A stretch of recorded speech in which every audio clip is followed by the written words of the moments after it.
Hello and welcome students, আশা করি তোমরা সকলেই খুব ভালো আছো। জ্ঞানজ্যোতি কোচিং সেন্টারের পক্ষ থেকে তোমাদের সবাইকে আরো একবার স্বাগত।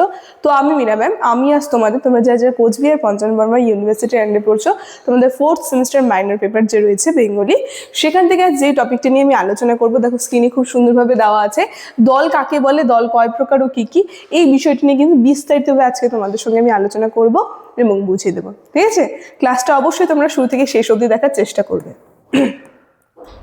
দেখো, ক্লাসটা শুরু করার পূর্বে আগে খুবই একটা গুরুত্বপূর্ণ ইনফরমেশন তোমাদের সঙ্গে আলোচনা করে দিয়ে যাই।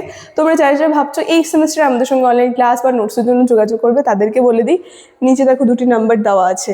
এই নাম্বার দুটি হচ্ছে আমাদের Gyanjyoti coaching centre official helpline number. যে কোনো একটি নাম্বারের মধ্যে কল করে নিয়ে কিন্তু আমাদের সঙ্গে যোগাযোগ করে নিতে পারো। তার সঙ্গে তোমাদের বিভিন্ন সেমিস্টার কোর্স ফি কী আছে সেটা বলে দিচ্ছি। যারা মেজর কোর্সের আছে তাদের জন্য কোর্স ফি আছে 1199, আর যারা মাইনর কোর্সের আছে তাদের জন্য কোর্স ফি আছে 699। আর আমাদের কোর্সে তোমরা অ্যাডমিশন নাও, যে সুবিধা তোমরা পাবে সেটা হচ্ছে এখানে তোমরা live classes, recorded classes, high কোয়ালিটির নোটস, তার সঙ্গে পাবে তোমরা 100% কম্পালসারেশন। এই সবগুলো সুবিধা কিন্তু তোমরা একসাথে পেয়ে যাচ্ছ। ঠিক আছে, এই ইনফরমেশনই দেওয়া ছিল। এখন আমি ক্লাসের আলোচনায় চলে যাচ্ছি। দেখো, প্রথমে বলেছি আজকে আমি যে বিষয়টি নিয়ে আলোচনা করব সেটা হচ্ছে দল বা অক্ষর কাকে বলে। দেখো, সবার প্রথমে সংজ্ঞাতে চলে যাই। কি বলছে?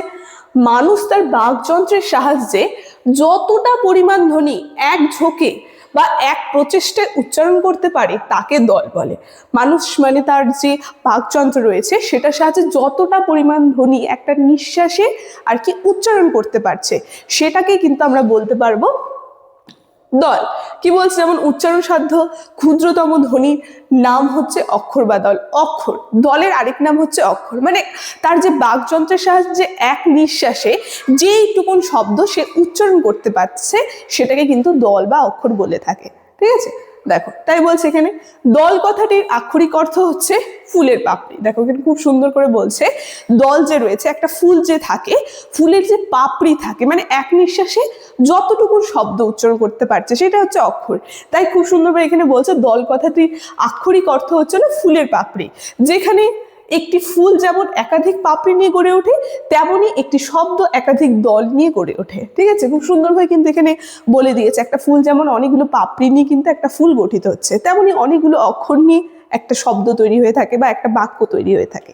সেভাবে কিন্তু বলছে আবার কোনো কোনো ফুলে একটাই পাপড়ি থাকে, তেমনি কোনো কোনো শব্দে আবার একটাই দল কিন্তু আমরা পেয়ে থাকবো। ঠিক আছে, তারপর কি বলছে? একটি বড় শব্দকে আমরা যখন উচ্চারণ করি তখন গোটা শব্দটি এক ধাক্কায় উচ্চারণ করি না, আমরা শব্দটিকে ভেঙে ভেঙে উচ্চারণ করি। মানে একটা বড় শব্দ যদি আমরা উচ্চারণ করতে যাই তখন কিন্তু সেটাকে আমরা একেবারে এক ধাক্কায় করি না, সেটাকে কিন্তু ভেঙে ভেঙে আমরা উচ্চারণ করছি। কারণ এক ধাক্কায় আমরা অনেকটা ধ্বনি উচ্চারণ করতে পারি না।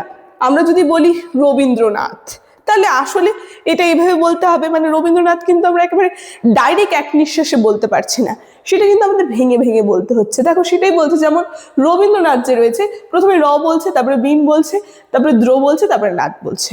মানে এই যে নিঃশ্বাস ভেঙে ভেঙে যে আমরা উচ্চারণ করছি রবীন্দ্র নাথ, ঠিক আছে, এই বিষয়টাই কিন্তু আমাদের বুঝতে হবে। এইভাবে এক একটা দল মিলে বা এক একটা অক্ষর মিলে কিন্তু একটা শব্দ তৈরি হচ্ছে। কিন্তু এমন অনেক ছোট ছোট শব্দ আছে যাদের পুরোটিকে আমরা এক ধাক্কায় উচ্চারণ করতে পারি।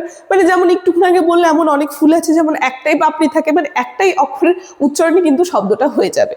সেটা এখানে বলছে যে এক ধাক্কায় কিন্তু আমরা উচ্চারণ করে ফেলি। যেমন আম, তার সঙ্গে কাঁচ, শোন, দেখ, গাছ, এগুলো কিন্তু এক আর কি একটা অক্ষরই কিন্তু উচ্চারণ হয়ে যাচ্ছে, মানে একটা ফুলের একটা পাপড়ি। এইভাবে কিন্তু উদাহরণ দেওয়া যায়।